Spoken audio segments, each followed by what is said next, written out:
Here's a sneak peek from today's episode. I went to the Consumer Electronics Show earlier this year, and my biggest takeaway was amidst the flood of AI everything, quality content has never been more essential for success. Welcome to the Content Amplified podcast, brought to you by Masset. Our goal is to help you get more from your marketing content. Each episode is a 10 to 15 minute interview with industry experts that share amazing insights to help you squeeze as much juice from your content as you possibly can. Here's today's interview. Perfect. Welcome back to another episode of Content Amplified. Today I'm joined by Justin. Justin, welcome to the show. Thank you so much, Brian. It's great to be here. Yeah, I'm excited for this one. This is going to be a fun discussion, especially for everyone looking at some of the changes in content marketing and technologies. But before we dive into the subject, Justin, let's get to know you. What do you love about content and marketing, and catch us up on your career a little bit? Yeah. What I love about content marketing is how it touches every phase of the marketing funnel. It's versatile. You can drive awareness at the top of the funnel, and then you can use content to really convert them. It's the magic and the foundation of marketing, in my opinion. You can't have SEO, you can't have paid media, you can't have social, you can't have creative storytelling without good content. So it's just the fundamental, and it's not going anywhere. I love it. And Justin, you have kind of a fun story about how you got into marketing and all that kind of fun stuff. Would love to hear it. Yeah. So I was a child actor, mainly in theater, and had the opportunity to be a part of, or a junior board member of, an association called the Theater Arts Guild here in Omaha, Nebraska. And the webmaster, as they were called back in the day, the person that runs the website, their term was over on the board. And I had to learn how to manage and build the website. So little did I know I was doing marketing. Back then it was computers and technology. And then it led to SEO. Again, I thought I was doing computers and technology, and ended up going to school for that when I had a professor that said, what you're looking to get out of this is not what you're going to get in this degree. You should go look elsewhere. And I've been in marketing ever since. I love it. That's awesome. So Justin, what we're going to talk about today is a fun subject, the future of content marketing. And there's a lot of new technologies, not just AI, they're across the board. But where do you feel like the future is going with new technologies? What are some things on your horizon that you're paying attention to that maybe some people in the audience listening should pay attention to as well? Yeah, there's so much that it's hard to keep track, right? There's new platforms coming out every day. AI is changing things in many ways. It reminds me of, I went to the Consumer Electronics Show earlier this year, and my biggest takeaway was amidst the flood of AI everything, quality content has never been more essential for success. But with technology, we can finally reach the marketing dream of reaching the right person with the right message at the right time. It just has to be done in a sea of noise right now. So to me, it really comes down to personalization and getting that consumer or business person, whoever you are trying to reach, through the funnel using that personalized, engaged content. So I think there are huge advances in everything from voice technology to streaming TV to AR, VR, and even attribution, where we can see what content is working, what pieces of content are working, and use that data to create curated websites for that individual. I love that. And I love the personalization point. I think that you're right, that people are expecting a tailored experience, regardless of what platform they're on or whom they're speaking to or whatever they're doing. They expect it to be hyper personalized to them. And that really does kind of transcend into all of these different industries, technologies, and areas. I think it's a great point, and I think that it's really almost not quite there, but almost table stakes at this point in time. I agree. It reminds me, I just grabbed this book off my shelf called Marketing to the Entitled Consumer: How to Turn Unreasonable Expectations into Lasting Relationships by Nick Worth and Dave Franklin. And this book is exactly what you just said. People expect this. It's status quo now. We have to do this. I love that. Yeah, it makes sense. So when you're looking at some of these other technologies, you mentioned some really cool ones. Personalization, I think, mixes again into everything. But what are some of these technologies that you really have on your radar that you're really excited for, that you're starting to explore, that maybe some other marketers might want to put on their radar if they haven't really looked at it yet or haven't really experimented with them? Yeah, I think one is the potential with streaming TV. And at first, you'll look at streaming TV. You may look at streaming TV as just a media channel, and you're going to place TV ads. But they made so many advances in how you can utilize data and different ad formats to become more interactive or tell stories through phases of the journey. So you can really segment your audience just like you would in a marketing automation platform or CDP. You can actually bring that data over. So if you know someone's in a certain phase, you can reach them with that message on streaming TV. One that I'm really excited about is something that Disney is rolling out called Magic Words. And what it does is it uses AI to analyze the show, and it's paying attention to the mood, the tone, and then places ads that are going to resonate with that content. So an example be an Italian restaurant. There's a scene in the show, a family having a great dinner at an Italian restaurant, delicious food, having a great time. And then the platform knows that it's a family watching or a member of a family watching. So they're going to show a spot for an Italian restaurant with a family having a great time, just like they saw in the show. And imagine that impact versus if it knows you're single, it might show a different type of ad.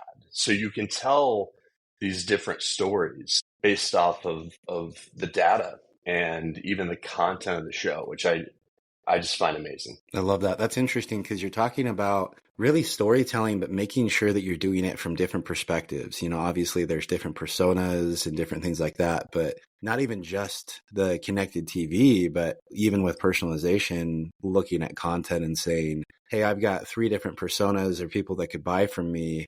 I need to tell the same stories, but I need to tell it from the different perspectives and figure out a way to get the right story in front of the right person at the right time. So it's an interesting spin to say, okay, how can we look at this from a different lens, tell it from a different narration standpoint, things like that. I love that point. I think that's cool. And it's crazy. That technology, I'd never heard of it with Disney. And that is amazing. And that's going to be awesome because you're right. If I'm watching a show and it's all about Italian food. My wife made me watch something on like HGTV and it's all about this Italian restaurant or whatever. And all of a sudden, like a local Italian restaurant ad pops up with a husband and wife sitting there at a table. Like my wife's probably going to lean at me like, we should go there for date night next night, and that's the perfect catch because you're in the mood. You're like, oh, I could go for some, some pasta, things like that. So that's super cool. I'd never heard of that. That's Absolutely. A great technology. It is. And what you said, I think is going to make us as content marketers think a little beyond what we're used to, even with message matrices, for example, taking it further with the personas and the different messages, because we can get so granular with technology now that we can tell the same story to each persona in a different way. Yeah, I love that. That's super cool. I'm curious how entertainment will follow suit. Eventually, the same TV show might have different, I look at Twilight, I've never seen it to be completely honest, but, was it like Team Edward, Team Jacob? Like depending on which team you're on, it could show the story from a different perspective or something like that. But, right. There's some fun stuff in the future. I love it. Imagine product placement. Very That's true. what I think about a lot is, will product placement become just biddable, where you can put your content into the show's content. Oh yeah, I mean, especially animation, you figure your favorite character, their t-shirt is a variable that people can bid on, and depending Yeah. on your affiliation, you could have, these kids saying, "Oh, look, he's wearing my local basketball team shirt or my favorite restaurant or my favorite whatever," and that's different for every single person watching that show. That's cool. I love that. That's super Yeah. cool. Let's It's talk amazing. about, you said AR, VR. I don't know Yes. if many people have this on their radar. And we don't have to dive too deep into this, but what are some things that you feel like people should at least be aware of when it comes to that technology? I think you need to at least get out and start playing with it and see what the potential is.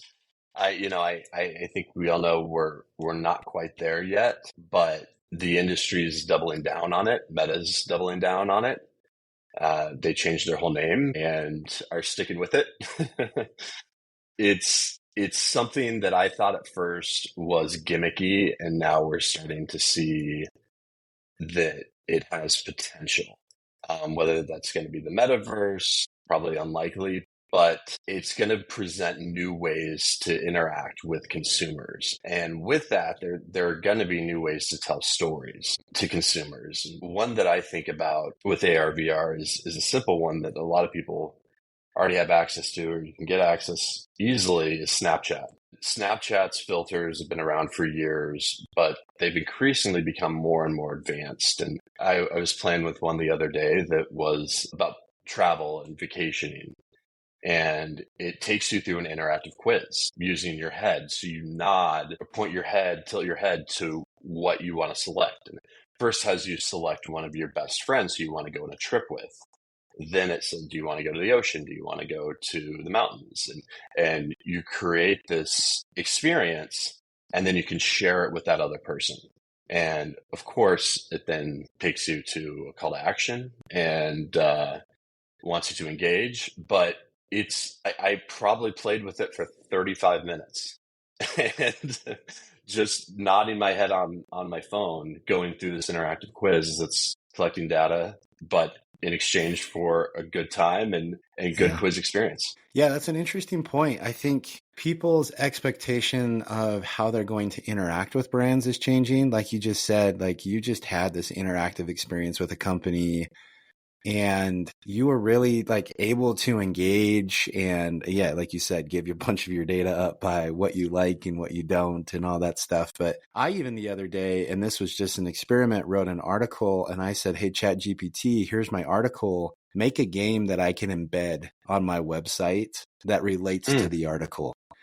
And it made one and it was fun. And Wow. I had people posting high scores and all of that fun stuff. It took me 10 minutes to have an interactive game on the website that I literally just threw into Webflow into an embed code. And it worked really, really well. And, you can refine it. But I do think that that is a technology that people are expecting, the interaction and the ability to engage with you like never before. Like you said, even personalization, it's not just going to be reading an article anymore. It's going to be engaging with an article, and the article is going to have to adapt itself to my needs and my preferences, or else it's not going to capture my attention. There's too much Chat GPT content out there on the web that if it's not unique and specific to me, then I almost just assume it's not relevant in general. So it's a fascinating change of times. It is. It ironically was reading a recap this morning on Google's Lead Gen Summit, and one of the biggest takeaways was consumers prioritize relevance over personalization, which personalization, of course, is still extremely important. But to your point, they want that relevance and interactivity. And one way to get to that relevance is through interactivity. It's letting them give you the data and self-select. But then from a content standpoint, you have to have all that content to fill those different journeys Yeah. that they're going to expect. Yeah. So if you were thinking you could get away without writing content anymore, that's not going to be the case. Unfortunately, it's probably going to have to produce 10x to actually That's what I cater to think. that. Honestly, I believe so. And that's what we're seeing here at the agency is we are writing more content than ever. And there were, of course, a lot of fears when ChatGPT came out. We did beta tests with other AI platforms. We're always looking to work smarter, harder for our clients. So, always been clear, think of AI as a calculator, not that it's going to take your job. And it's been a great resource, but I wouldn't have predicted a year ago that we would have hired more content writers after the release of AI. Yeah, that's a cool insight. I love that. Well, Justin, these episodes are short and we have run out of time. I could go on for hours talking to you about all the technologies and changes. This was a fascinating episode. If anyone does want to reach out and continue the conversation online with you, how and where can they find you? Yeah, absolutely. I'm on LinkedIn and name is Justin Eveloff. So feel free to connect. Love to chat anything marketing, content, data technology. And our agency's website is obicreative.com, and you can contact me through there as well. I love it. And we'll link to everything in the show notes for everyone that's listening. You can find the links really easy. Justin, again, thank you so much for the time and insights today. Thank you so much, Ben. I appreciate it. Thank you for listening to the Content Amplified podcast. Please subscribe and leave us a review. And for additional ways to get more out of your content, visit our website at getmasset.com. That's getmasset.com. And tune in next time to the Content Amplified podcast.